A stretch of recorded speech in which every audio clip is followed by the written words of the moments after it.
এই যে কোরআন প্রতিযোগিতা হচ্ছে, এই প্রতিযোগিতার সাথে নিজেও রিলেটেড কিভাবে সারা বাংলাদেশে অন্ধ হাফেজদের নিয়ে আমরা কোরআন প্রতিযোগিতা করি চট্টগ্রামে, সারা দেশব্যাপী।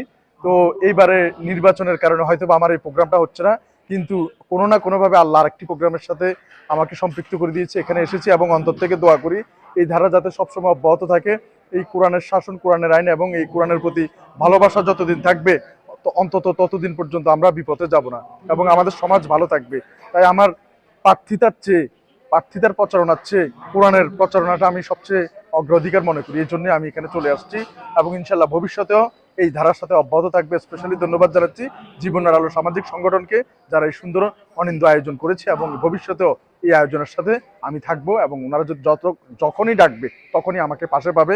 ইনশাল্লাহ আমি আছি এবং আমার আগামী 12 তারিখ কলম মার্কায় যে নির্বাচন করছি, যদি এই কলম মার্কায় নির্বাচিত হতে পারি তাহলে ইনশাল্লাহ এই কোরআনের আলো আরো জল করবে প্রত্যেকটি ঘরে। সেই বিষয়ে ইনশাল্লাহ আল্লাহ পাক যতটুকু আমাকে তৌফিক দিয়েছে তার চেয়ে ইনশাল্লাহ বেশি করার চেষ্টা করব ইনশাল্লাহ।